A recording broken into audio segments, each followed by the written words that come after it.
Right then, welcome back to the channel. United have won 4-1 away from home, and that should have been a huge statement, especially considering that Wolves come into this game winless, 2 points all season, fans staging a boycott, there was protests inside and outside the stadium. It was the definition of a soft landing, and even then the performance wasn't as dominant as the scoreline suggests. On paper, we had 63% possession. We had 27 shots to Wolves' 8. The XG was 3.0 to 0.9. We completed over 500 passes. But the truth is, United were scruffy and sloppy and frantic at times. And we were reliant on Wolves being in total collapse rather than us being, at any point, excellent. Now, last night, I said Bruno scored a hat-trick. Yes, I'd had a beer. But I am absolutely certain I saw Bruno score 3 goals. Yeah, Mbuemo got the other one. I was watching on my phone, which, maybe isn't the greatest of excuses, but I was in a bad signal area, and it wasn't the full HD thingy. So I got to see the game, got to watch the game, but I guess the detail was lacking a little bit. Anyway, opener came from Casemiro pressing high. He forces a mistake. Bruno scrambles on. It was a scruffy goal. Certainly not well constructed or anything like that, but it mattered because we'd been on top and we deserved it. Wolves equalised right before half-time, basically from the first little bit of quality that they had in the entire game, and then the whole mood shifted. And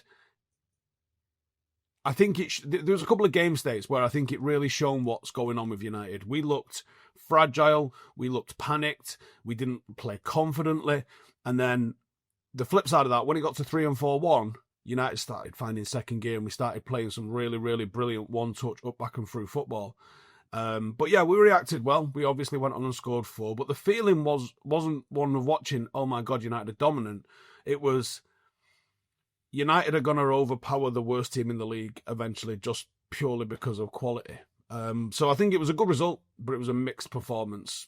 Either way, it's a step forward in the table, and we've seen that. Just listen, points will accumulate, and that's a positive thing. So I'm happy with that. This time of year, everyone's online way more than usual. We're booking travel, you're buying gifts, you're streaming football, you're trying to avoid the spoilers while visiting family. With all of that, the chances of your data ending up where it shouldn't go away. And that's why I use Surfshark VPN, which is today's video sponsor. It keeps things simple by encrypting the data, hiding your location, and stopping anyone from tracking what you do online.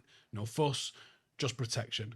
But because it's December, Surfshark has got a great offer running for you. You get 4 months completely free when you go to surfshark.com/Howson and use the code Howson, that's HOWSON.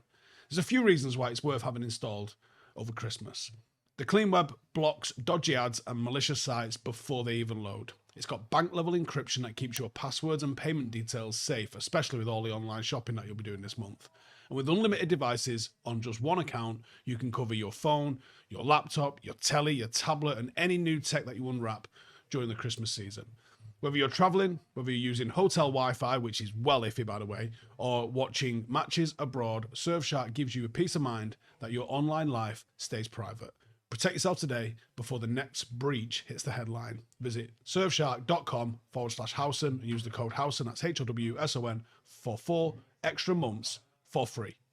Number 2. The attack found goals, but still no rhythm.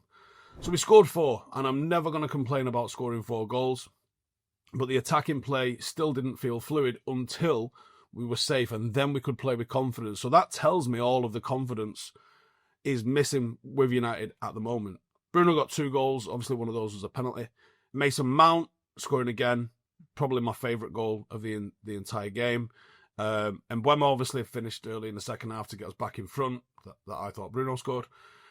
But with all of that, Mbuemo had a real another inconsistent game. I think he's massively lacking Sesko to play off. Ahmad looked like the only attacker that wanted to get forward, but defensively was still a little bit shaky.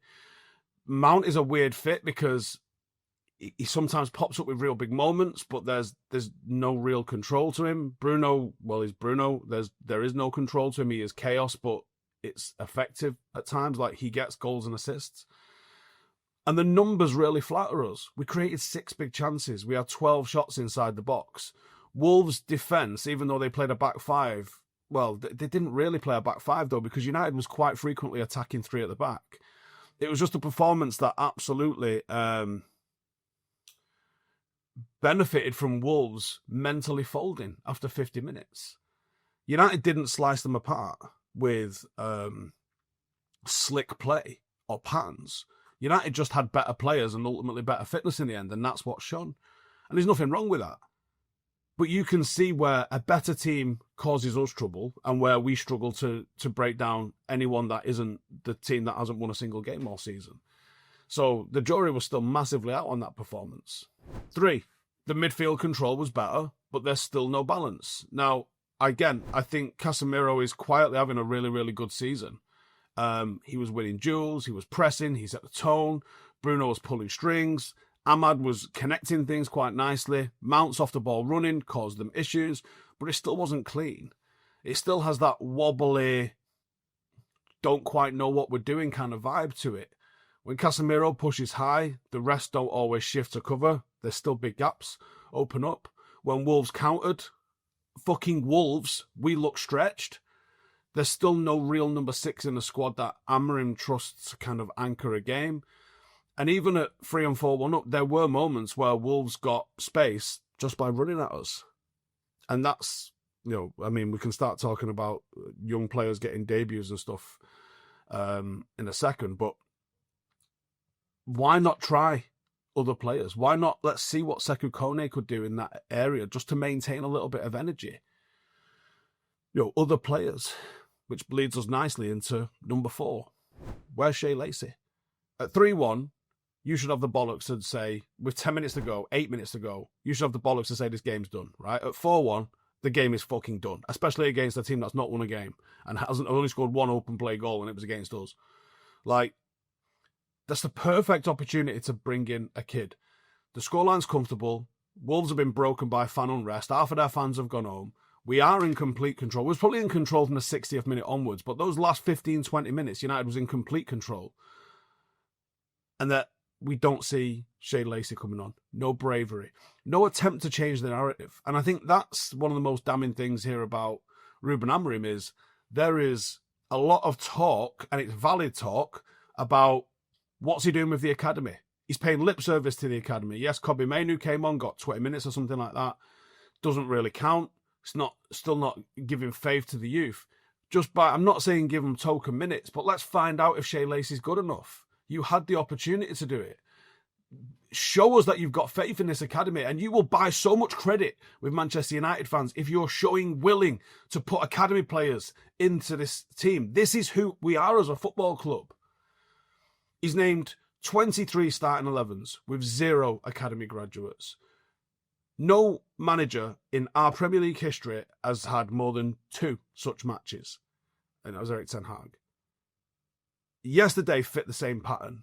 He trusts seniors and structure over youth and risk.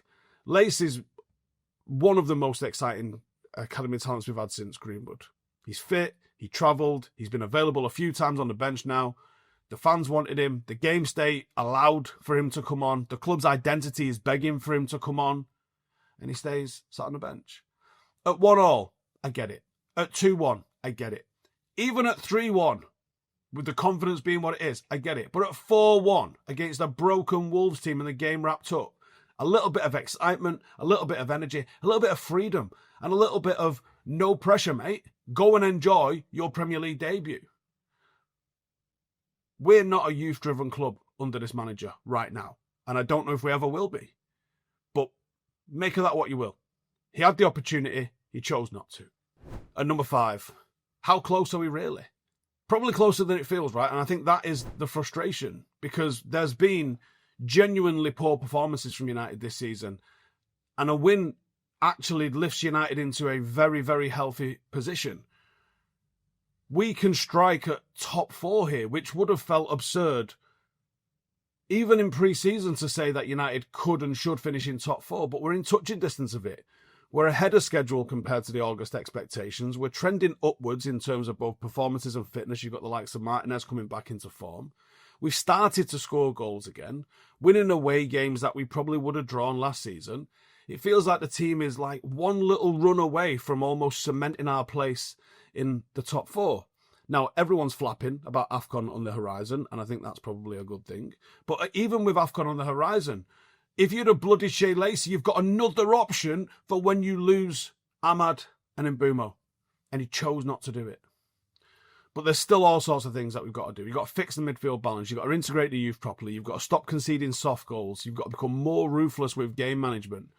But even if you did like 2 of those things, United are going to find ourselves like 3rd or 4th. You can feel it. We are not far off. And I think that's the frustration, especially when you look back at the Everton and the West Ham games and you go, oh my God, look how close we are to finishing inside the top 4. And we've not been good. And it's still frustrating because the structure isn't right. The academy pipeline is getting completely neglected. Wolves were there to be battered 6-0, right? A serious club put 6 past them because they were fucking shit, right? I saw a really, really long fucking comment of someone on my thingy saying, Wolves aren't that bad. No, they fucking are, mate, right? Let's have it right. They fucking are. We still didn't keep a clean sheet. We've still not seen 90 minutes of dominance. But we're right there in the table. It just shows how poor this league is, because this is fundamentally one of the most fucking dysfunctional and boring Manchester United sides I've ever seen, and we can still finish top 4 this season. But it also tells me, if I'm being a little bit optimistic, that we can do it. We could probably have a good January window, get ourselves over the line, and then really start to kick on from there. But it requires some reinforcements, because once AFCON starts, I think we could be fucked. And you can see that the 11 is competent-ish, even though we've probably only got like 8 or 9 players that you actually trust. But the squad's not. That's a video for another day, though, isn't it? Anyway, back with player ratings a little bit later on. I'm just going to go to Rio Studio for podcast with Joel and Rio. Have a nice day. I'll see you in a bit. Hey, thank you for watching the video. If you are new around these parts, then don't forget to subscribe. My channel is proudly supported by my community on Patreon. If you'd like to get a little bit of extra content, a Discord group, meetups, 5-a-side games, weekly podcasts, behind the scenes, and even an occasional bit of transfer news as and when I get it, then for the price of a pint, you can show your appreciation for the content that we make and get some goodies for doing so as well. Check the link in the description or click the button right here. You'll also find all of my socials here too if you want to follow me on any of those platforms. Nice one.